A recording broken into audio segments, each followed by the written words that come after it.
I am super excited about this episode specifically because this person here is someone that I didn't even know existed just a few months ago. And now she is such a dear friend. Leah Ferrone is joining me today for a wonderful conversation around mindfulness. So, Leah Ferrone is the founder of Brave Lion Mind. And honestly, she is a big kid. And so I think that was our initial connection there is two big kids hanging out. And she is obsessed with helping people of all ages, kids all the way to adults, and empowering them with the confidence around mindfulness and sharing that moment inside and outside of the home. Leah, thank you so much for being here. I really appreciate it. Adam, it's such a pleasure. And I was just thinking about that too, like getting connected through a post on LinkedIn that we both commented on, and then saying, like, why don't we just have a virtual coffee meeting? And that was the beginning of a really special friendship right from jump, right? That was it. Yeah, it's crazy. We went back and forth in the DMs of LinkedIn, and it was immediate. Like we are doing some work here that we need to connect, and I'm pretty sure we're going to collaborate on something in the future. hmm Maybe. Look at us right now. We're collaborating right now. Oh, It's we're there. There it is. This is happening it. right Right. now. We are here in this. So today we are going to discuss mindfulness in the home and how to help families discover and practice mindfulness throughout the day. I'm super excited about this because I know that I'm going to learn so much today. And I've been so amped about it because when I think about mindfulness, I think how many times I just have attempted to practice it, to meditate, and just call it quits after like 10 seconds, Yeah. 15 seconds. Made it 10 seconds. That's pretty impressive, actually. Thank you.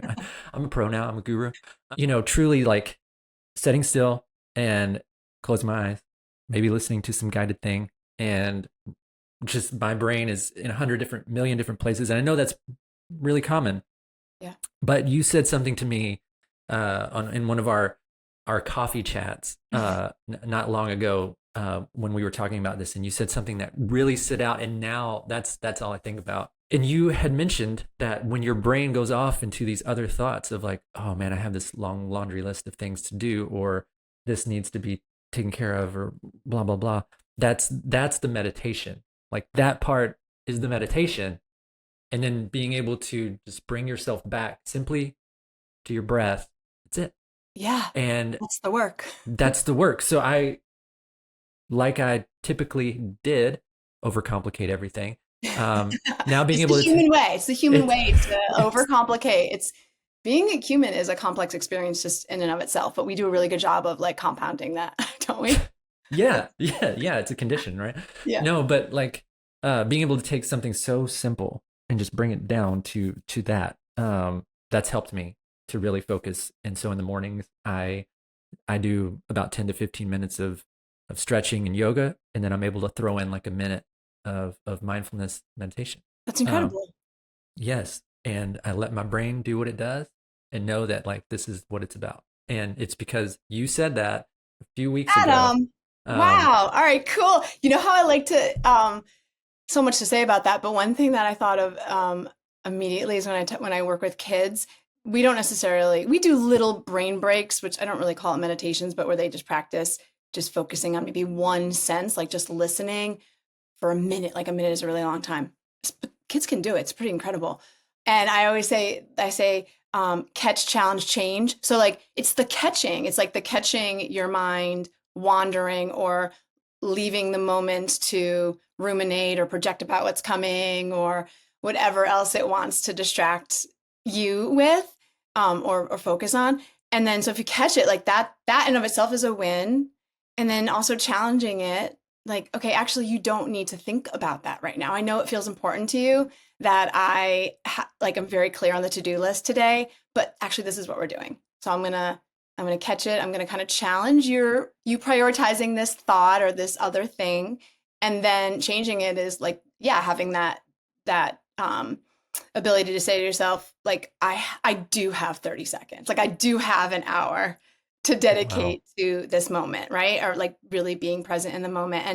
And it's just practice. Like I feel like the same way we talk about like physicians, like they practice medicine, like you practice mindfulness for the rest of your life. Like Mm, you're gonna constantly be calibrating and refining.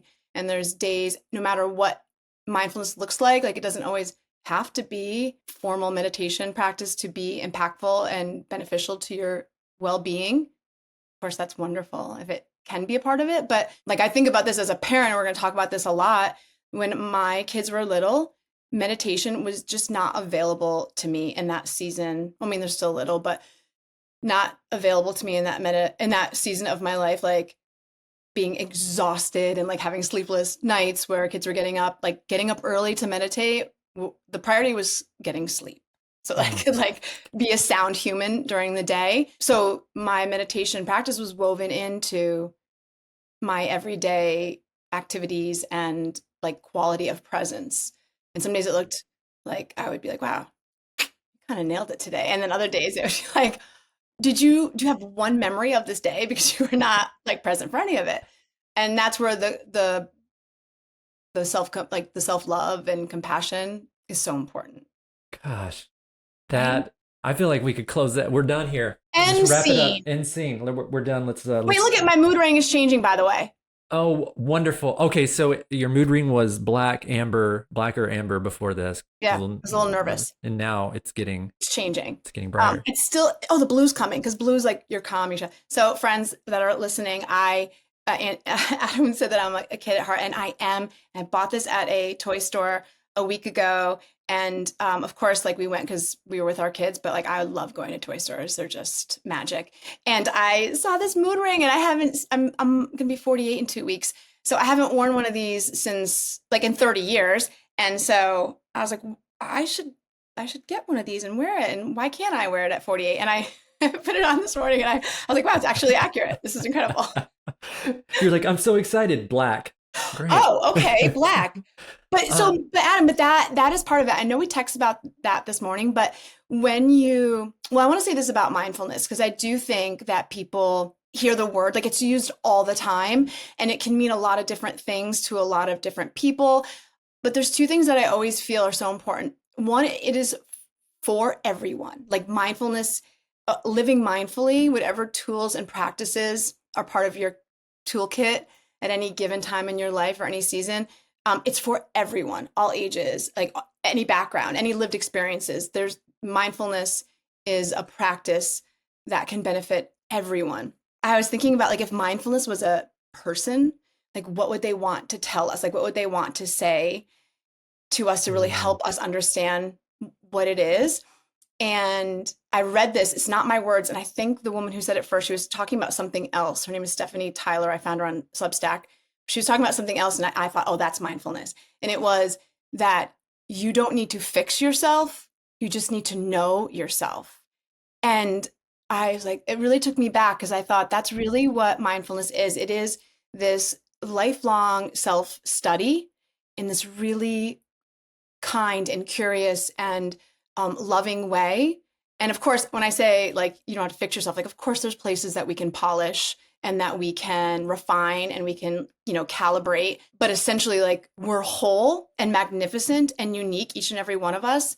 And through mindfulness, you can start to set the intention to pay attention to everything that goes on within your world. So like your thoughts, your feelings, your bodily cues, like, sensations and signals, and then also like what's happening in the world around you. And then like make sense of that, like mm. from moment to moment, not always allowing the past to infiltrate the present or our hopes and dreams and projections about, or fears even about the future creep into the moment. That's A deep. That's a lot. lot. Yes, that's a lot. And I think that's been one of my biggest kind of I wouldn't say challenges. One of my biggest challenges in the last few months is accepting like messy, Yeah. and I think that just in the last couple of months it was one of those where I just had to like let go of so much. So hearing that, it's kind of like that confirmation of like we're gonna be messy. That's okay. Let's just do it. Let's just understand ourselves enough to know like we need this. Yeah. And also that idea of letting go. I think sometimes people have this like misconception too that when you're like mindful and you like let go of circumstances that you're, maybe noticing that you're trying to control and very rigid about like an outcome that you want. When you say, I'm gonna let this go, or it's not like you roll over and like you're this wet noodle in life. You accept that like letting go to like maybe anything that you just maybe have an awareness about for yourself. You're like, okay, this is always gonna be a part of me. Like this is always gonna be a part of the fabric of who I am, but I'm not gonna let it rule and distort what's happening now. Right. So Mm, like I feel like I've learned this lesson so much in the last couple of years, especially that I think sometimes we are conditioned to believe that like you learn a lesson once or you have enough of like a certain type of experience to say, okay, like, oh, now I see that coming. I'm not gonna let that happen again.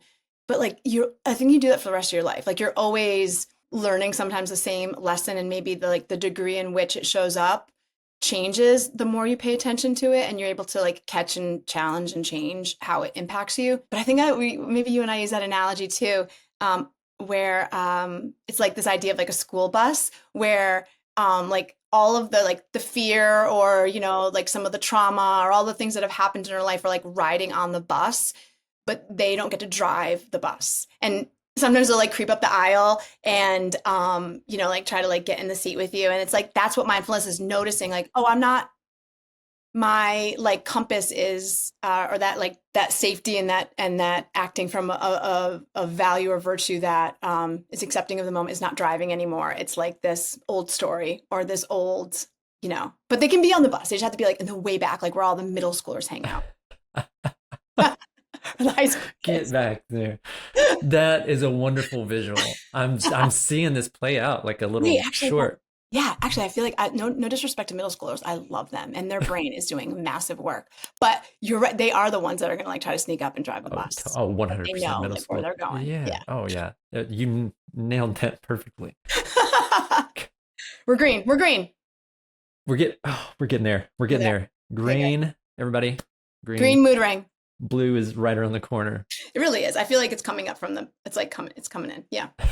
We just sent amber and red to the back of the bus. We get get Oh, Chris uh Farley is driving the bus. Remember? Anyway. oh, no yelling on the bus.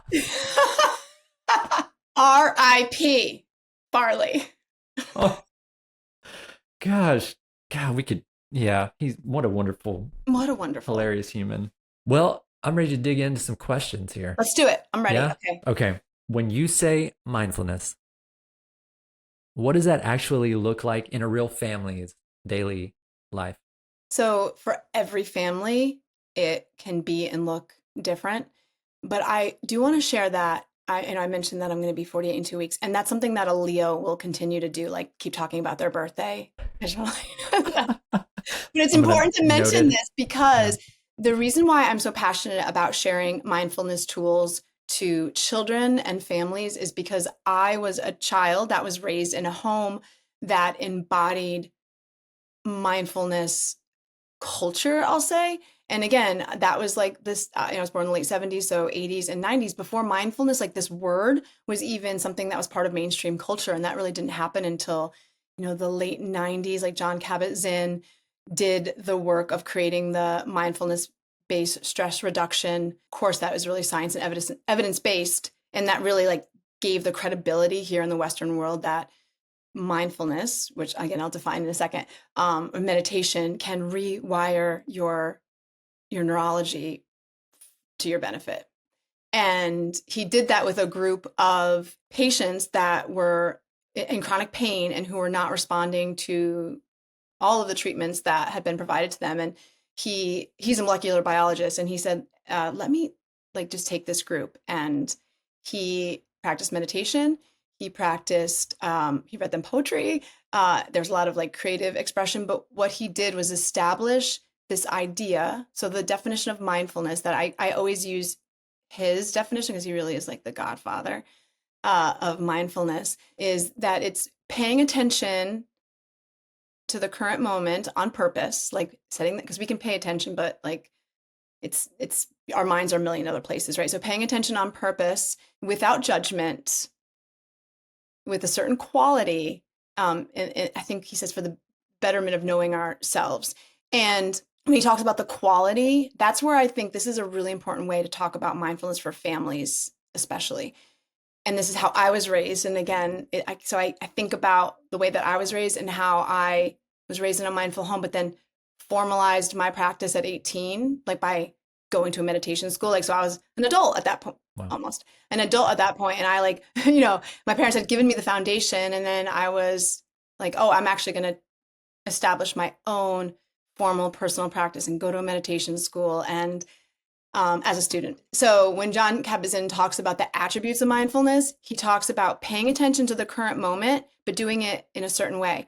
And that's without judgment, right? So not being critical and labeling something as good or bad or any other thing. It just is what it is a lot of Mm. times. That beginner's mind, so having curiosity and not this mentality of like, I've seen it once, I've seen it a million times. Now we think about that in parenting, that could come up a lot. Patience and trust, generosity and gratitude, letting go, or impermanence. And so when you think about all of these qualities, if you as a family create this culture where you're really like cultivating curiosity, you're really prioritizing connection with each other, like this quality of presence, like you're curating your own little culture as a family within these attributes, you can imagine like what a playground that is for like discovery and children allowing, well, children and adults having a safe place to like really become and be their authentic selves without all the influence and trends that seem to like infiltrate parenting these Mm. days, right? Wow. Yeah. Man. So I'm sitting here thinking like, mindfulness isn't about sitting down cross-legged, close eyes, put your hands in a certain way, and you can truly be going about your day and be in that state of mindfulness while you're walking somewhere, while you're doing things. I know that's not new information, but for me, it truly is like, you have that one thought of how things should be, and there's that little bit of judgment when it's not that way.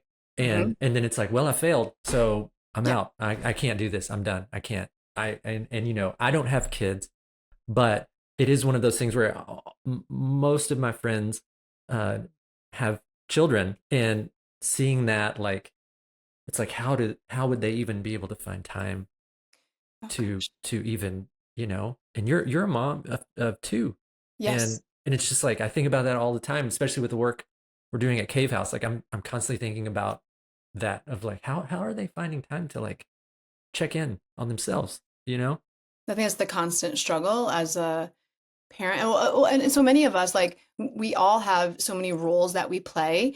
And whether it's a partner or a sibling or a friend, a parent, I feel like we also, like, we a lot of times we don't prioritize the role of self, like of our own person. Like, because I think, and I like to give a lot too. So I think sometimes I'll do that in excess where I want to give to everyone else. And you know, lower the priority of taking care of myself. And that's something that with my mindfulness practice throughout these 30 years, like, yeah, there was times where I'd wake up and have a meditation practice that was felt strong and consistent every morning. And I said this earlier, and then there's times where that's just like not available. And I think that's so important. We live in a culture now where everything's like this protocol, like everyone's got a subscription or prescription of like how to do something to be optimal. I talked about this with one of my friends, Mike. We're blue guys.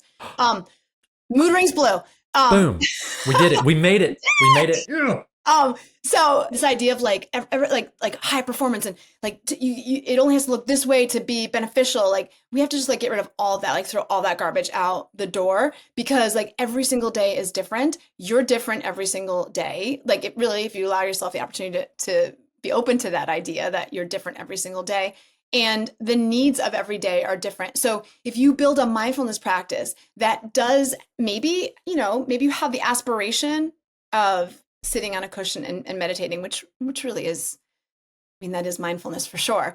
And I will say this too, one of the attributes I left out was non-striving. And Adam, we could talk about this for 3 years because especially with the work that you do with entrepreneurs, but in our culture, this idea of we're always striving to like accomplish things that have to look a certain way and be done in a certain way with whatever goal we set and intend. And that attribute with mindfulness is I think one of the most important, especially as parents, to really cultivate and nurture, because like the process and the journey is the most magical part, I think, of parenting. Like I know so many parents are like, well, I've got, once my kid gets to this point, or once we, or once they're sleeping through the night, I'll be able to do this. Like, no, actually, they're not sleeping through the night right now, but what can you do?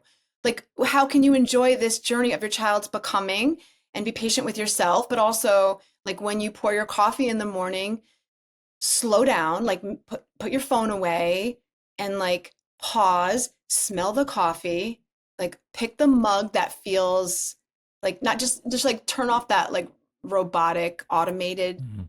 mode that we get into, and that's not just for parents, that's for everybody. Those are the parts and pieces, I think. And for I think this is so important for us as humans, as parents in these roles, to nurture ourselves. We get to like in a lot of ways parent. Well, I'll just say this. When I became a parent for myself, like I hit like the jackpot of parents. I don't want to brag about it, but it's true.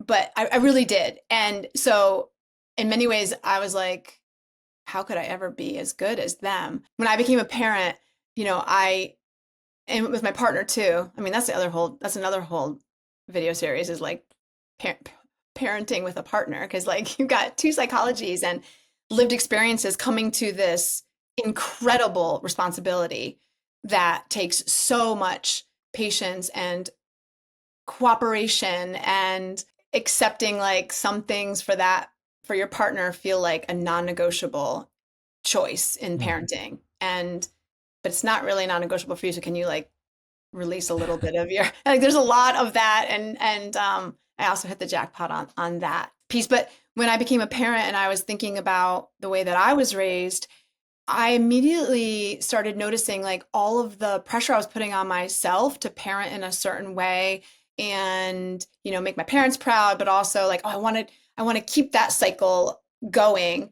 Of course there's things that can fall away from one generation to another. Like my parents are phenomenal parents, but of course they're not perfect. Nobody is. But I remember thinking like, wait a second, like this is my experience though as a parent, and this is my husband's experience as a parent, and we're doing this together. And of course, the way that my parents and his parents raised us will influence, but like I've got to get to know my kids for who they are, and I got to like parent myself as I became a parent. Mm. Like, and that was a really beautiful part. Like you learn so much about, if you're willing to learn so much about yourself when you're a mindful parent, and decide what parts you want to let rise to the top more and what parts you're ready to like get to the back of the bus. Wow.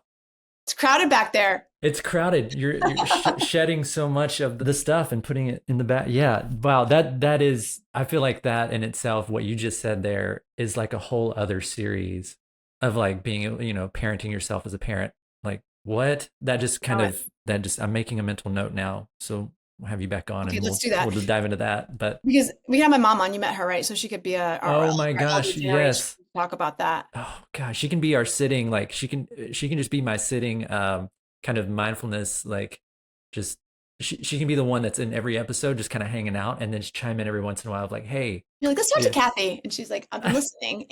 But so here's the thing though, I will say this. When my mom was one of the first people to be trained, not one of the first people, but in the 90s, early before meditation was cool, it was one of the first classes to go through John Kabat-Zinn's training. So she is a certified Oh wow. mindfulness-based stress reduction instructor through John Kabat-Zinn. And she teaches mindfulness to seniors. So it's aging mindfully. And we've talked a lot about intergenerational mindfulness and teaching. And I think that's one of the things that I did want to mention too, Adam, or talk about, is that like parents today live in a time that's so unique. We are just bombarded with information and opinions, so many influences and trends, and it swings from like one side of the pendulum to the other, it feels like, and it's so hard to keep up. Like, let your kid eat this, don't let them eat this, talk to them this way, don't talk to them that way. you should be thinking about this or that. And what ends up happening, I think, is happened a lot, I think, with modern parenting, is that we are looking out for all the answers because Mm, it's just constantly hitting us. Like it's almost hard to escape it. And with mindfulness, you decide to be much more discerning on what you let in, and you check in here first. Like yeah. you nurture your nest from the inside out instead of doubting and not like saying like, wait, I know myself best. I know my children best. Like I don't need to. And of course, like I always say this, I work with parents sometimes, and actually was expecting moms. I did this where I said, because especially when you're expecting, it's like, I think expecting families just like, there's so many unknowns. You don't have your child living with you yet. I mean, on the outside of your body. And so, like you're constantly like trying to prepare and get all this information. And I was like, we make this web, and we pick like a couple areas, like, okay, medical questions, like parenting questions, and like how do I preserve myself? Like, and you pick one or two people that are in those bubbles. And when you have those questions, you first check with yourself, like you first do your own self inquiry and reflection. And then you ask that one trusted person that is like in that silo, Mm, and not for like, so you don't like poll everybody, and you don't like put a, post on Instagram like, hey, I'm thinking about this thing. Like what? It's like, no, you actually already know the answer. You've got a little bit of validation from that one person you've chosen that's in that sphere of influence or that you trust. And then it's just like a way for you to like cultivate your own or curate your own culture within yourself and in your family. wow. Tune out Yeah, all the noise. that's crazy. So it's hitting me now too. Then it's like this makes me want to practice mindfulness even more because the way that you just put it, it's like, oh my gosh, like not only being aware, I'm building stronger boundaries, like for myself. Yes. And that you just can't put a price on being able to just have that as kind of leading the charge. That's huge. So yeah, I'm learning so much, and we haven't even like scratched the surface yet. This is perfect because this kind of leads me into the next question here of what's the difference between using mindfulness tools as rescue tools versus weaving them into everyday life? And this is a two-parter. Okay. And second, why does that distinction matter? Well, I will go back first to say that when I said that mindfulness is for everybody, I mean that wholeheartedly, like 100% guarantee that it's for everybody. A lot of times, when I work with schools or with different groups, they're like, "Oh, I have a couple kids who could really use mindfulness, like their behavior or they're really dysregulated often." And I'm like, "Oh, definitely." But actually, every single student benefits from mindfulness. So this idea that like these aren't just tools that are used for like bad behavior, whatever bad behavior is, or kids who have a specific or kind of trauma that they're process. Like every human can benefit from mindfulness, but the most important part is that it does become part of your rhythm and like routine in your life, again, in a way that's accessible to you, that's personalized and is simplified. Again, like we don't have to prescribe some lengthy protocol for mindfulness to be beneficial. And the way I like to teach kids about this too is that we talk about it like taking an apple bite a day. Like remember when we grew up and they would say, like eat an apple a day, keep the doctor away or Mm. whatever. I wish that was still true. Um, whatever it was, but anyway, so I'm like, when I say to people, if they're starting a mindfulness practice, like you don't even have to eat the whole apple. Like just take one bite a day. And what you end up doing, like the more you practice and like every day you're exploring a tool. And when I work with kids, I work with a neuroscientist who helps guide my lessons to validate them and also help Very make cool. the science a little more relatable. She does this thing where when we do tools, you say it's a yum, yuck, or meh. So like I offer kids a repertoire, like a range and a repertoire of a lot of different tools. So if we're talking about breath work, like anchoring in our breath, I mean, we have a ton that we explore, but then I like make up some on the spot with them. Like if a kid's wearing a Star Wars shirt, I'm like, hey, let's make up a Darth Vader breath. Like we have fun with it, and then but I have everybody try it, and then some kids are like, that's a meh, or that's a yuck. Like I don't, that didn't feel right in my body. That doesn't resonate with me at all. Or that's a meh. Like I'm kind of intrigued by it, but I'm not quite sure yet. And a yum is like, that's a definite, I'm definitely want to put that in my toolbox. And so when I tell kids like this idea of taking an apple bite a day is like practice tools. Like if you find a yum tool, practice it every day. Find a time in your day and even explore with that piece. Like when you wake up in the morning, you can just do your anchor in your breath before you do one thing. Like the very first thing you do is that. Or when you're brushing your teeth, like after you're done, pause and take that breath. Like start to find these little places where you can integrate that breath. And what ends up happening, Adam, is that you're rewiring your brain. Like you're creating a pathway. You're letting your brain you're getting your brain to recognize like this is something that is really feels good, and it like changes the physiology of my body. I'm feeling more calm now. Or even like I tell kids a lot too, like, not every breath is for everybody. Like you might be feeling really sluggish and tired and you're having a really hard time paying attention to your teacher. So like maybe you need an accelerator breath, like where you like do a couple quick inhales and an Oh yeah. exhale to kind of like oxygenate and wake up your brain. So like getting them to really notice what's going on within and then giving themselves that.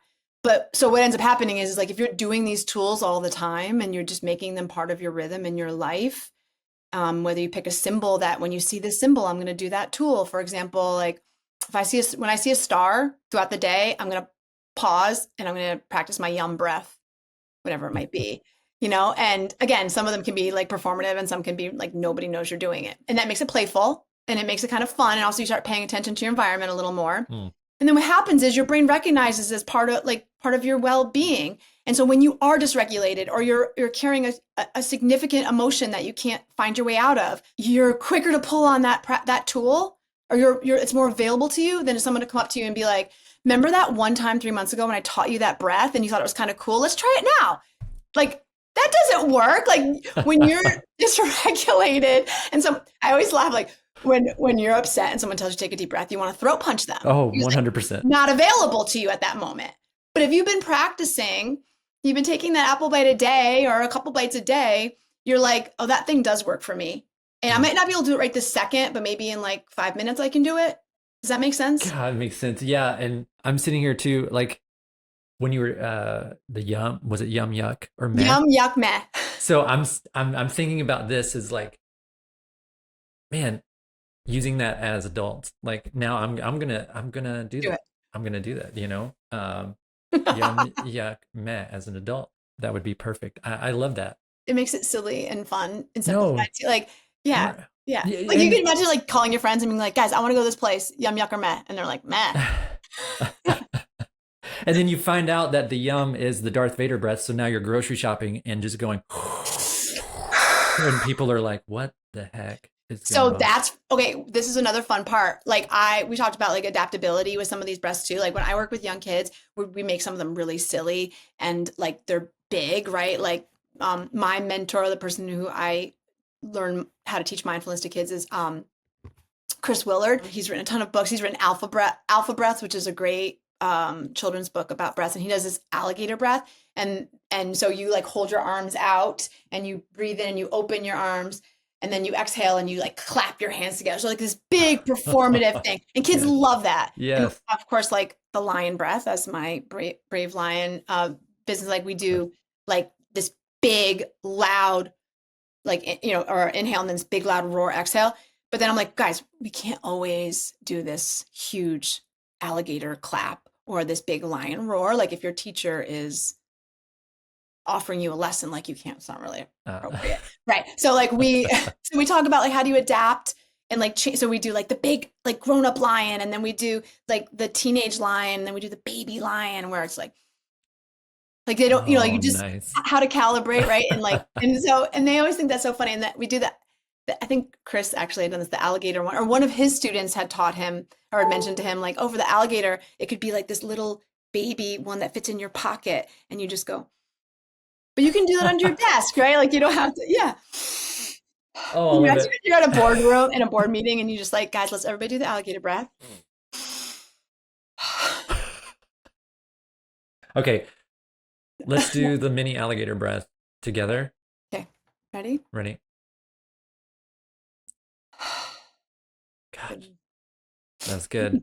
I feel very centered right now. Adam, I will say something about that alligator breath too when we talk about families. So, and I know we're going to talk about this idea of like how, families, like if you have different aged children and even adults, like That's where it's fun. Like you guys come up with your own family breaths, and maybe the teenager does it differently than the 8-year-old, or, or maybe you don't have a breath that you do together. You each have your own. I think one of the most important things with mindfulness is that if you understand like the principles or the ideas of, anchoring yourself in the moment and noticing what's happening internally and externally and using those qualities in which you bring that attention, then you can like write your own script on what it looks like for what you need, right? So Mm. like I think the idea of giving that foundation, but then empowering kids and adults to say like, this is mindfulness to me, is when I like use this tool or anchor myself in this way. So it's not like, again, going back to this idea that it has to be some prescribed, like you have to go look at a book and find the breath that works for you. Like, of course, there's a million resources, but you can empower yourself and your kids to get really playful and curious about like when they're out in nature and be like, I wonder what a daisy breath would be, or like, I wonder what an eagle breath would be, or like, there's like really fun ways to introduce the concepts or just nurture those concepts, but then also keep this open, fertile ground for them to come up with like creative ways that they Ah, want to I love practice. that. Oh my gosh, what is mindfulness to me? I wonder what a beetle Yeah. breath would be. An eagle breath. A It's a great beetle. one. What Oh, about beetle. a beetle breath? I feel like there's some yoga involved. Maybe you're in like a little like child's pose, but you're like, and your like back is rounded, and maybe you're I feel like the like breathing into your like little, I don't know, in your little space, like I feel like it'd your be a, little like like a little. That's the um, coolest thing. I will tell you, and I know you know this, especially because you work with kids. Like you open up this conversation with children, the brilliance that comes up, and that's what I love doing too. Like I say, so a lot of times when I'm working with kids, I'm like, oh, this is a breath. This is how I do it. I'm not like, this is how it's done. I'm like, this is how I learned how to do it. Like, and then somebody's like, what if we did it like this? And I'm like, definitely. What if we did it like, absolutely. That's cool. That's cool. I don't like it that way. That's fine. They do. Like it's so you yeah, just make it like I love that. really this idea of empowering them so that and I also find that with kids, when you tell them they can do whatever they want, like with something like that, they're not accustomed to that. Like I think we kids are so kind of like structured, and like there's so much instruction that's given to them. Like Mm. when I go into schools, I there's this one school that I had a residency at, and we at the beginning they each got like this little canvas bag with a drawstring that was like their mindful toolkit, and we just put stuff in there and like the little wooden chips, and they would write like a yum tool on the wooden chip, so they had it as a tangible thing. But anyway, I remember, I'll never forget this. Like this, we were decorating the bags, and so I said, yeah, just go ahead, decorate your bag. And they're like, do I get to keep it? I'm like, yeah. And they're like, I can put anything on it. I'm like, anything. And they like several times they like 5 minutes would go by and they'd say, can I draw on the back? I'm like, why not? And like, but that shocked me in some ways, that like you think about how little freedom sometimes we are giving kids Hmm. to be creative and exercise their own ideas. Man, yes, that is like at the core of so much that I'm thinking about all day, every day. Stuff I'm working on is the idea around unstructured play. Yes. And we have Cave House has an activity called the Inventor's Box, and it has little knickknacks in there that you can build anything you want to. And so when I take that into classrooms, elementary classrooms, they'll open it up and they're just kind of like, where's the directions? Or the first thing the parents will say is, hey, I don't see any directions. It's like, I know, that's Amazing. the point. Brilliant. And Yes. it's, I love that. I love that so much. And that can easily and clearly like transfer over to mindfulness. This is how I met. This is what mindfulness is to me. Yes. Yep. Love it. So how do you help parents shift from feeling like they need to be perfect mindful parents to embracing their own journey of learning alongside their child? I think this is like the ultimate gift you can give yourself and your children. And it is the thing that like changes the wellness of generations to come. Mm. When we first of all let go of like what we think parenting should or has to look like. And also this idea that if you're a mindful parent, that you're like zen and blissed out all the time, and that you're not going to make mistakes, or that you're not going to snap at your children or be impatient, or any other million examples that I could give of where we could wish we had a redo. So I think the most important thing is that our children, I know someone else said this, it might have been Kristen Bell, randomly.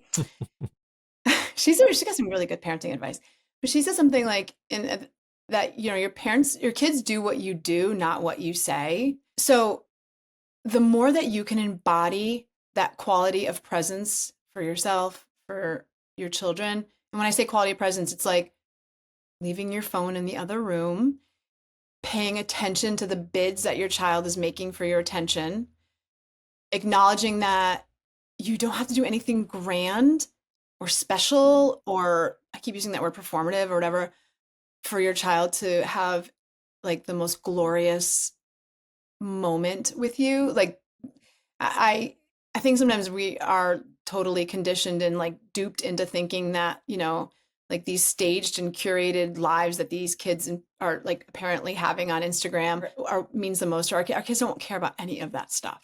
Like they just want you. They want your undivided attention as much as you can give it. And I was thinking about this recently because I noticed the words that I was using. And I kept saying, I'm not sure if you're being a very good listener today. And she was like, just choosing to do her own thing versus what we had been. And I don't even remember where we were. But then I thought to myself, I'm like, am I being a good listener today? Am I listening to what she's showing me right now? Like, am I being flexible and accepting of the fact that this poor kid has been in this like summer rhythm that is totally atypical for our family. We've had late nights and like I don't think she's had a bath in 2 days. And like, I mean, that true story. Like we've had like some hard summer fun and like we've put him to bed dirty and like even something like that, like letting go of like, they must go, I can clean the sheets, give them a bath in the morning, it's fine. They can go to bed dirty. But a lot of times I think about this moment of like what the words that I'm saying, like as a mirror to myself, like what's going on with me right now that is feeling impatient with my child, and I'm not saying that's not warranted, for us to feel impatient Sure. with them, or there's times where they're just not listening or they just don't want to, do what's being asked of them.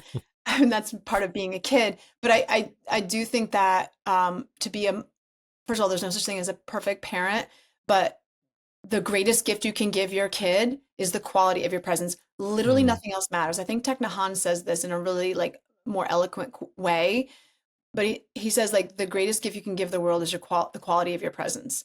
God, And love that. so, right? So if you thought about that, like, and you and I've talked about this, when we meet people, like they don't care where you went to college or if you went to college, they don't care what business you had or what awards you've won. That doesn't they don't like they're not going to go tell somebody like, oh, I met this person and they won the president's award at the job that they were just at or whatever, or they were prom queen. True story. Uh, Hey. no, they're gonna say like, I just met this person who like asked such interesting questions and like were really curious about what I had to say, and I felt really like at ease and like intrigued in our connection. Like Mm, that's the greatest gift you can give somebody. And imagine if you like make that the focus of your parenting. God, that's honestly the thing that when I'm meeting people for the first time, the thing that I remember is not, what do you do? Oh, Right. I don't remember any of that.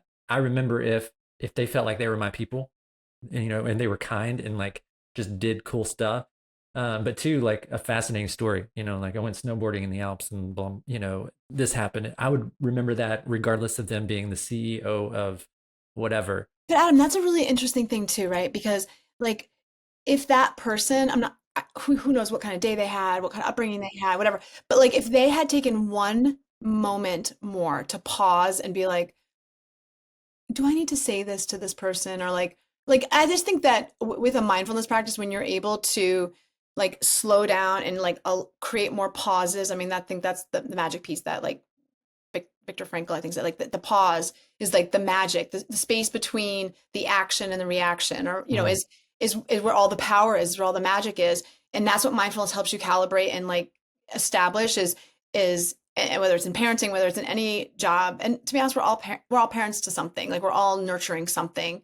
Like I find that I have very like reactive tendencies in certain circumstances, but most often it has to do with when I haven't like filled my cup. And so it's like a lot of times like that might still be your go-to. Like you haven't filled your cup, you're feeling impatient, you might snap, but it's like we talked about earlier, like noticing the signs that you're leading to that, and then maybe like helping yourself slow down and take a deep breath. But here's the other thing. We're gonna A quality of our presence is for our kids is gonna be varied. Like last night in particular, I had a business disagreement with someone really, really important to me. And we were supposed to have a family night where it was just like we were gonna play cards, and but it was really on my mind, and I felt like I really needed to like talk it out and work it through. And so I said to my kids, I was like, "Listen, Mom, I used some bad judgment with a friendship, or that's affecting a friendship, and I made a mistake, and I don't even understand how I got to that decision, and I want to understand. I want to make sure it's right with my friend. So I'm gonna go for a walk." And so of Wow. course we have to shield them from some things, right? Like we can't. It's not appropriate for them to know all the adult problems, but it's okay for them to see that we struggle too, and that relationships take work, and that we make mistakes, and that we're learning from them, because that could have looked very different. I could have just stuffed all that down and like gone through the motions of being present, trying to be present with them, but they would have sensed that. There's no Mm. way. They're so perceptive. Yeah. Yeah, and I can even see that like in terms of like say it was somebody who didn't take time to explain that, relay that information and then go on the walk. But truly like I'm just thinking about my upbringing and how it was just always just reactive, and just this dysregulation around every corner. But it's one of those where I'm thinking about like a parent getting worked up and then just not saying anything, and the kids feeling that and then going on a walk. And then I grew up as an adult and I'm like, walks are bad. Walks are bad. Well, wow. Okay, that's powerful. Yes. I don't know. I mean, that's where my brain goes because Well, there's so much unlearning that I've done as an adult where I connected this negative attachment to, or this negative thing of it is been attached to this thing that is just not like a walk, uh and so that's where my brain went when you said that. Such a beautiful and perfect example, because kids watch patterns they see, and like just like when we talked about using a tool regularly in part of your rhythm, that it like wires your brain. Same thing's going to happen when your kids are noticing like patterns and things, and if it's not being communicated or expressed, or you're not elaborating a little bit in an age appropriate way, like you're right, they'll make their own connections. Mm, And a lot of times too, I think they might think that they're at fault or to blame, or a part of that story has nothing to do with them. And I think you and I were talking about this, where I mean, we've maybe gone too far to the extreme, where our kids, like when, especially my youngest, if my husband and I are like debating something, or has nothing to do with our relationship or our home, like I tell you, we're talking about basketball. We were debating something about basketball, and we were both like kind of fired up. We love basketball in this home. We were fired up about it a little bit, and she came over and she was like, "Whoa, whoa, whoa, whoa, whoa! Everybody be calm! Everybody be calm!" Like she was really worried that him and I were like in that excited state, but in a way that we were like kind of, I was like, "No, whatever. No, Michael Jordan was the greatest basketball player of all time. No," but it was like, and she and it was so interesting because it really we were in another room too. Like their sense of people's energy and what's going on around them is so acute. Like mm. it's Yeah, yeah. I mean, like I've heard this before of like, oh, they don't know what's going on. Yeah, It's like, they you know sure about more. that? Yeah, they know You sure more. about that? Because they told me, Exactly. or something like that. But Yeah. so can you share how mindfulness practices might look different for different ages? Like what So, works for a 5-year-old versus like a teenager? well, I like to think of like the early years, like year 3 to 5, or even younger. It's really just like building blocks and play and introduction to some of these practices. So, with younger kids, you're really like offering a foundation, but in a playful kind of explorative way. And with that, you start to like help these our much younger friends, you know, get in tune with themselves a little more. Of course, like they're still so little and there's so much becoming that will happen for them. But as they like start to like like you're planting seeds really in a lot of ways, and again, you're making it really fun and playful. But as they start so young and they start to grow, like those seeds blossom more and they can start to like cultivate and kind of solidify, not solidify because it can always be flexible, like a toolkit of things that work for them. Like you really set that stage early. And again, if you're starting a mindfulness practice in your family and you have a young child and a child that's already in middle school, it doesn't mean that the middle schooler doesn't have a chance of, creating a strong practice too. But there's such beauty in starting really, really young. I think the most important piece is to make it relatable to them and show them like a relatable way that it will benefit them. Not just like, if you're upset, this will help you taking, anchoring and using your breath or managing your thoughts and emotions, or all of the different tools and ways that we can do that are valuable. But it's like one of the most important pieces is that for younger kids, it's playful, and we can talk about taking care of our brain, and that when you breathe on purpose or you pay attention with into nature in a curious way, like you're shaping your brain in a really healthy way. But then for for your older kids, again, like all of these practices can be adapted to any age, and some are kind of universal, like just going out in nature, no matter how old you are, and just deciding to pause and notice one thing through each of your available senses. Like any kid, any age can do that.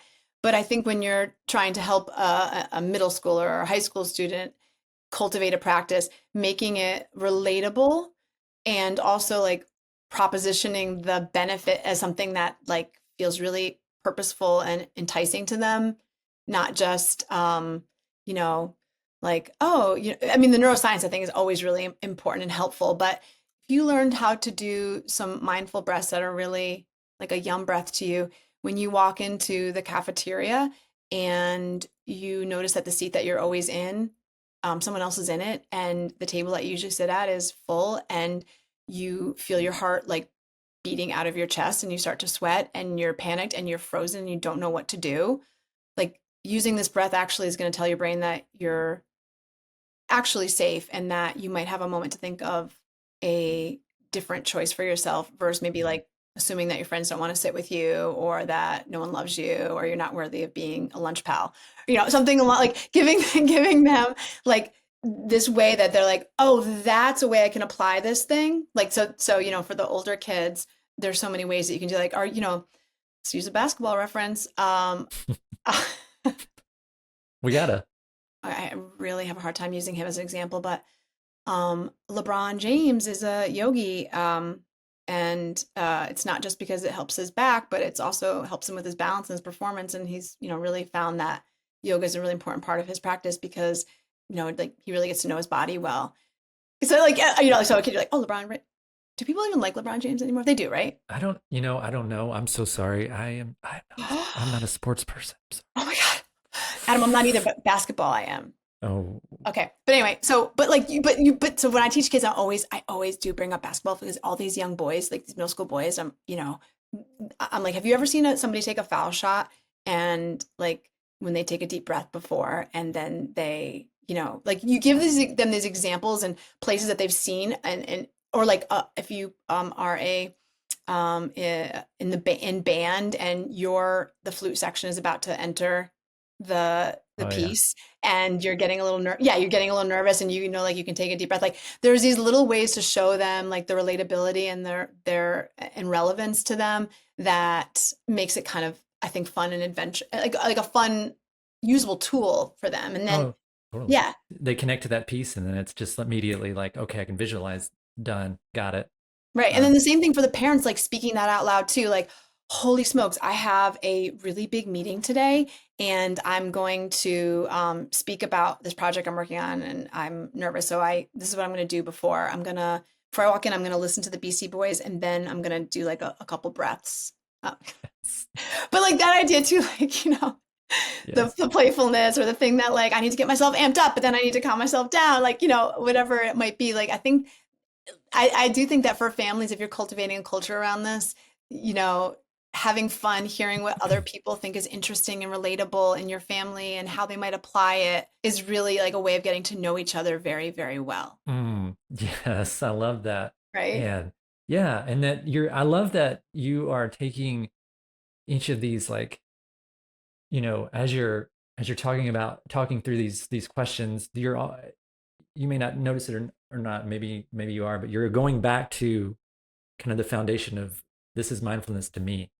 And Hmm. Yes.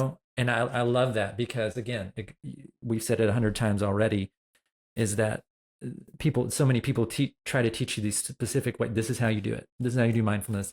Do this. And truly, like, once grasping that, like, this is what works for me. This is what puts me in the moment. This is what helps me pay attention. Then boom, we're locked in. It's, Um, and I love it. Adam, actually, there's one thing that's really important though about this, and I talk about this with those that are like a little more mature in their practice too. There is a difference between saying like, "Oh, this is mindfulness to me," and also not sitting with resistance too. So like, Mm, if you like, you might say like, it's very easy to be like, meditation is not a part of my practice. Like, I can't do it. It's not accessible. But you'd also be curious as to why you feel that way. Because I think sometimes we can be quick to say, like, I can't do that thing, or that's not, like, it's easy to say, like, to come up with excuses. But also, if you say, like, well, I want to be really well rounded, and I really don't, like, there's something that's making me want to say that I can't meditate right now. mm. And maybe that's true. Maybe it is that, like, time is something that you feel is not on your side, which, but that's always going to be a case in life. So, I was going to ask you. So you brought this up just now. I wanted to see if you'd be open to doing like a quick example using me, like multiple. I own multiple companies, okay, perfect. and Great. it's all day, every day. There's just my calendar. It's just, and so then it's like someone like you. It's like, you need to take a second. Maybe you need to take a second and kind of just come back to your breath, come back to your body, and pay attention. It's like, what if I said, I don't have time. I have no time. Like, what would your response be to that? If you So, don't Ad, mind, I don't mean to no, cut you off. so Adam, I did notice that you posted on Instagram today. Did you post on Instagram today? Did I? Maybe. I don't Oh, no, know. actually, I really didn't notice that. Oh, okay. I don't think But here's the thing. So I'd ask so. you to I see what you're doing though. You would That was a call out.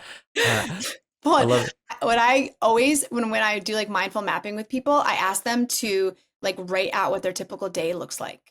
Like, what does your typical day look like? Like, when do you wake up? And what do you do first? Do you reach for your phone first? Do you, like you said that you have a movement, like a moving meditation practice in the morning, and for an entrepreneur like yourself with two businesses, like there's probably a full calendar, right?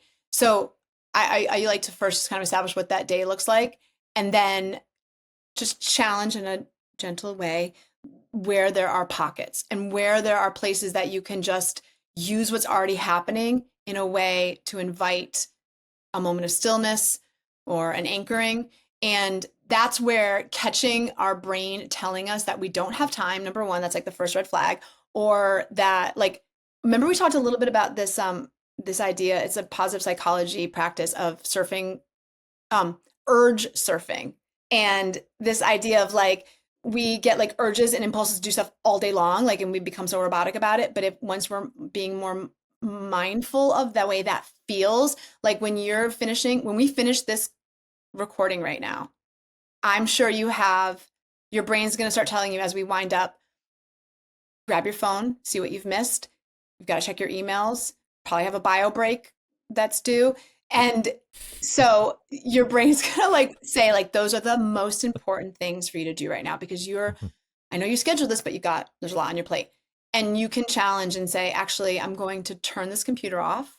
I'm going to lower the laptop down or desktop or whatever, or look away from the desktop. And I'm just going to take 3 breaths. Like, if I don't have time to stop and take 3 breaths, any old breaths, then like we got to like do a page one rewrite. It's a deeper issue. It's so much deeper. It does take that catching, challenging, and changing the thoughts that we don't have time or that everything else is more important. Mm, Then again, You don't have to set a timer. You don't have to get your phone involved. Like just sit in that chair. Don't even take your headphones off. When you're done here with this, you could just take 3 breaths and then it will take you 20 seconds, Mm. right? And God. and Yeah. that's impactful. That is starting to show your brain, oh, you do have the time for this. And oh, this does feel really good. And I did just kind of like calm my nervous system a little bit. It's those parts. It's when you do go have lunch now that you choose to like leave your phone in another room and like step in the kitchen and like pause for a second, like look at your kitchen, like look around, like set some more attention to the things that are happening in your life. And like when you open the fridge, like really consider like, I'm actually really hungry right now, or am I just eating because it's noon? Like just that constant ability of like checking in and Mm. seeing what's rising up, and then managing our brain's impulse to tell you that that self inquiry is not important. God, no, that's that's happening. When this is over, Good, me too. I'm gonna do a deep. My first instinct was like I was gonna like text you and be like, "That was so awesome," and we're gonna. But even like this thing too in the mornings, like I think about like these little micro changes that we can make in our lives that don't disrupt our lives. Here, I'll give you another really good example. Like I used to use my phone for the time all like to find out what time it was all the time. Mhm. So I felt like I had to always have it like near me. And when I started noticing that tendency, like I'd wake up first thing in the morning and reach for my phone to see what time it was. But then that would lead to, oh, there's a text message. Let me, so like this just like chain Mm. reaction of Boom, boom. things, right? Yeah. So I never take this watch off, only in the shower. And so when I wake up, it's got indigo too. It's so cool. Oh, I check the time on my phone as this like little, I'm sorry, on my yeah. watch as this like little barrier to like break that habit down and give myself a little more control in the morning. And so then my first thought in the morning isn't like, because I would lose that would have been 5 to 20 minutes of time that I would have lost to nothing, truly nothing. Mm. Like nothing really valuable Yeah. that couldn't have waited. And then what I end up doing is I look at the clock and then I go downstairs and I start the coffee and I do a meditation and a yoga practice. God.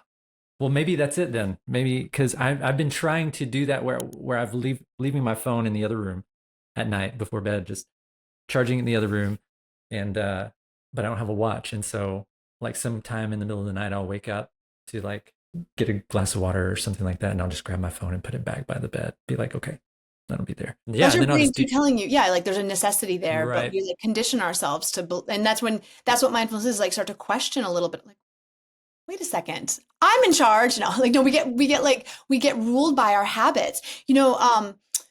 I think his name is Daniel Penman. He's a professor who wrote this book, this great book. Oh, The Art of Breathing. It's up here. Yeah.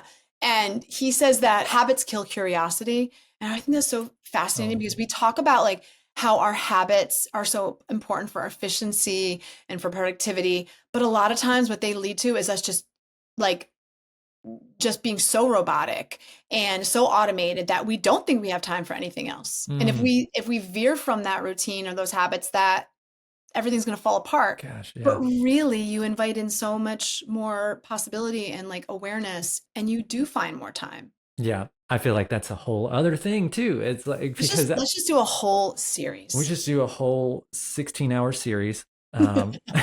Yes, that's perfect. I was one of those people where back years ago I had a piece of paper and I wrote down, okay, 5 a.m., 5:15 a.m., 6:45. And I just was like, okay, I gotta stick. This is it. I'm gonna put it right in front of me. I gotta stick to this thing. And Hmm. then there were days where I didn't, and I was like, man. And I was just so bummed.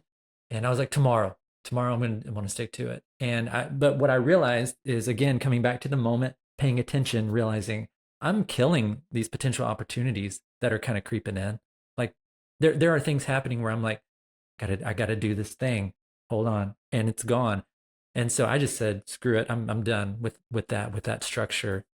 And so yeah, in terms of routine, there's such a negative connotation towards routine, the word, but truly it is, I think, just kind of leaving those moments open. And for me, it's leaving those moments open for play and like Yes. And maybe just replacing routine with rhythm, right? Like Oh, I love it. I'm Yeah. in a rhythm, right? And so Adam, when you just said that, I was thinking of this the correlation with parenting and just for anybody in like this idea of like not having time to be mindful or have a moment of slowing down and pausing and noticing. So like I mentioned before, like our kids are always making bids for our attention. So do our partners, so does nature, so does everything around us. Like the world is always bidding for like our attention. And of course, there's influences that aren't, great and healthy. What if you started to think about your work, your home, your workspace, like as kind of like a bid for your like where there's bids for your attention, like to start walking around your home. So there's this thing called it's not a Leah Ferrone original, that's for sure. It's called like an awe walk, where you like you're gonna have to probably like get up and go from your desk to the bathroom at some point today. And like what if so you can't avoid that, like it's already built into your rhythm. And so what if you decide to make that an all walk in your home, like where you literally just slow the walk down and you lift your head up, you leave your phone behind, and just like notice your home. Like look around at the way that you've curated your home. Maybe there's like a different way of appreciating like a trinket or a picture that's on the wall, or maybe the way your partner left, her coffee mug out, like, oh, that's so her. That's sweet. And do you know what I mean? Like these little Yes. parts of our lives that are actually bids for the life we're living, for us to notice the life we're living, not somewhere else that we need to be or go. So these all walks are so fun, like just literally like look around and not look at it as like, oh, because if you could see right now, I have like a whole bed full of folded laundry to put away. But like that's not, I'm not going to get stressed out by that. It's just like, because there's four people that live in this home and we get clothes dirty. And Yeah. that's just part of, God. but the same is true for nature. Like if you are able to just, between one meeting and the next, like go to your window, open the window and just like look up at the sky for 30 seconds. Like there's so many ways that you can work with what you've got and find that wonder. Cause there's like I said, there's bids for it everywhere. Yeah. Yeah. I love that. I'm gonna start trying to practice that for sure. The awe walk. The all walk and doing those in nature. Oh, Those are the yes. best. Now that's where I'm at. This last bit isn't necessarily a question, but it's something that you and I we spoke about on our last little coffee chat, and it was about an article called "Taste Over Trend," and you had talked about how deep it was, and how I want you to have the floor and kind of like just let the listeners and viewers know about what we discussed because it's incredible. I read through it. I don't know. It was beautiful. So Yeah. yeah, take it from So, here. well, it was again that I referenced her earlier, but Stephanie Tyler writes on Substack, and she wrote this piece after reading Rick Rubin's The Creative Act, which is a must read for everyone, but especially a creative. My gosh, we referenced the Beastie Boys another way, Right. in some they came in again through Rick Rubin. Yes. But what Stephanie wrote was so beautiful. So she spoke a lot about the messages that Rick was sharing, but her article was called Taste Over Trend, and that her what she was inviting us to consider is that right now in this super tech saturated world, like we've talked about so many times, like there's so many influences, there's so many voices, there's so much noise that right now maybe the most important thing that we can do is to really prioritize like cultivating our own taste over like just jumping on trends. And when she goes on to kind of talk about this idea of really cultivating discernment, what we consume and what we put out. And she was talking a bit about this in the in the social media space, I think. Like, you see different trends, or like I think about this a lot too with like things like Instagram, like oh, if you put a post on and use trending music, then you'll get more views. And I always think like, I don't even like these songs. Like, why would I use this trending song? And that was like one of those moments for me where I was like, no, I want to use an Avalanche song that nobody probably has listened to in 20 years, because not this trending song that but anyway, the idea of this really struck me, because this is to me the core of mindfulness. This idea of being more discerning about like your moment to moment experience, as far as like what am I consuming, what is happening in the world outside me, and what's happening in the world inside me, and how do I want what do I want to take with me? What do I want to like calibrate and refine? And how do I want to show up as a human in the world? And she encourages like this idea of, refining your taste so that when you do speak up or you do step on stage or whatever stage it is, the stage of parenting or the stage of, a TED talk or whatever it might be, that the words that you're speaking have been curated from a place of like knowing, and they're yours, and you've experienced them, and you can like validate them, and you're not like there's comprehension there, not just doing what everyone else is doing Mm. and believing whatever else says about you. And I just think it's a time where that's so important, that discernment, right? Yep. Yes. And I think that goes back to like, I want to say the word, but I mean, I know people overuse it all the time, but it just goes back to discernment and also just kind of authenticity of like, this is who I am. And that alone is like, that alone for me is so powerful in terms of like boosting confidence and things like that, just feeling empowered around that. But I have And not read the agency, right? Like agency, agency. Yes, yeah, to say like, that's it. that's for me or that's not for me. Like Yes. I know it in my core, Yep. right? Right. Yeah. And I haven't read Rick Rubin's book yet. So I need to get on that because We will be book clubbing that together. It's time for oh me to read my it God. again. Okay. But I want to say one more thing about this. I mean, this is really like when I think about that article or that piece, this is kind of like the brave lion like goal is, that I can help like, yeah, empower you. You mentioned confidence, like build confidence in children and anybody who will listen, that they can like navigate the world with like a brave heart and a wise mind, because there will always be hard parts. There will always be things that will like tempt and, try to misalign your compass or like, and I think that idea of like having a brave heart is in a wise mind is like you can be being brave sometimes is just doing the thing that not everyone else is doing, Mm, right? It's not like doing something. It is sometimes doing something when you're feeling fearful too, but it's like actually being sure enough about yourself and having that center of like your agency where you can say,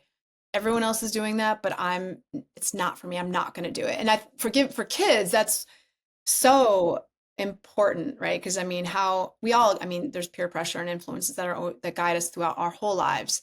But in an era, I think, where we're like comparing ourselves more than ever before to others, because we see so much oh of, my God. I know, other people's lives. And I think that especially when, we've talked a lot about parenting, like the social media world and parenting, like just, it's so, how could anybody live up to a lot of what we see? Like, Mm, it doesn't make any sense to me. But like that idea of looking at, if you're going to be out there in the world, you can look at everything and say like, with that discernment, is this right for me? Is it not right for me? Is it right for my family? Is it not right for my family? And I'm going to use like my wise mind and my brave heart to decide. Period. God, yeah, no, I zoned out because I'm sitting here thinking about the amount of noise that, we had mentioned earlier, just the amount of noise that's out there for this. And so again, because of the work being done through Cave House of like constantly thinking about those parents and those caregivers who are always on, and they wake up and they're immediately packing backpacks and making lunches, packing backpacks, kids off to school, and then they have to dive into their job or their homeschooling, and just it's constant. I have a list now. I have a to-do list. I'm making myself a mental note of my to-do list, and one of those is Rick Rubin's book that we need to knock out, and then but then also I want to revisit the three. So is it what challenge? No, Oh yeah. Catch, catch, challenge, challenge, change. change. That is beautiful. Catch, challenge, change. Yum, yuck, meh. And then alligator, little alligator friend.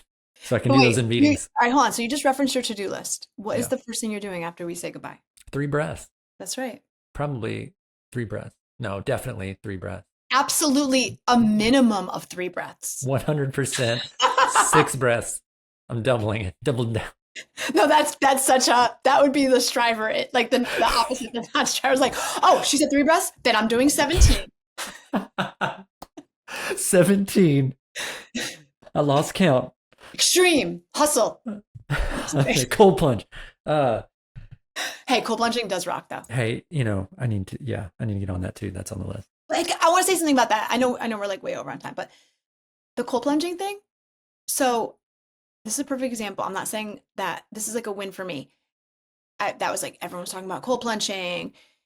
Andrew Huberman, he's amazing, but like with all the protocols and the sauna, and then you have to go in for this amount of times and this breathing, and I was like, everyone's just doing this cold plunging thing because it's trendy and blah, blah, blah. Like Wim Hof's been doing it for a real long time, and Mm, but anyway, so I watched it for a little while, and I was like, I don't feel anything. I don't feel interested in that at all. Like I didn't feel drawn to it. I was like, and so I watched it, and then my one friend got really into it, and I was like, "Tell me about the experience." And again, that was her complete unique experience. And I was like, "Hmm." And I have Crohn's disease, so I was like, "You have a lot of inflammation. Hmm, maybe that." So I like did a little. I looked into Wim Hof. I did a little bit of research, and then I like got this truly, Adam. I got this feeling where I was like, I think I want to try it. I feel really ready. Like it makes sense. But it had been like 6 months after. This was like months after people were felt like the. It was one of the most profound experiences of my life. Like I really? mean, so primal. And I also used like 30 years of breath work to not go into Oh, shock. right. Like Right. You were kind of prepared. Yeah. yeah, and I did a little yoga flow before, and I did it, and I was like, well, now I have found my home. Like I will always be in a Wow. cold plunging tank. No, but it was really, and now, so here's an example of this. So now my husband, like, my friend has like the legit like tank, and so it's like a little out of our reach right now. So my husband went to the Tractor Supply store, and we got one of those like feeding troughs, like this oval tree feeding trough. We just fill it up with some hose water, because the other thing, like going online, they're like, you have to have crystals in it and it must do this temperature, and I just made the crystal part up. And then I was like, so I we was like, just really? Wait. salt, maybe, no, salt, I think. But and then so we filled up with the hose, and we like got really into it, creative, like curious about it, and our kids love it. So we just Wow. dump in that little trough, Yeah. and it's amazing. That's And so amazing. And you do yeah, that as a family. yeah, That's but that's an example of like I watched it a little bit before I was like, oh, that's what's being prescribed to me. I right. must do it. So Yes. anyway, the discernment. Wow. That's wonderful. That's so easy too. Just go get a trough and fill it with hose water and douse some Yeah, ice and just call the it a day. country girl ice plunge tank. Yes. That's where's the mood ring set at the end? Green. Green. I think green is like just joy. I like that. Well, my mood ring, if I had one, would probably be green right now. It would be the brightest green.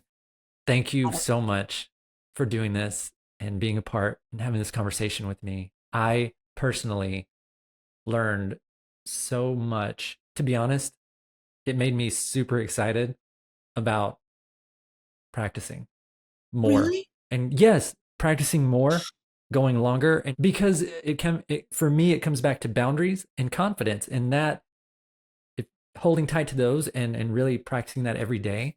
Well, I mean, at that point for me, sky's the limit because you are able to navigate through life and its challenges.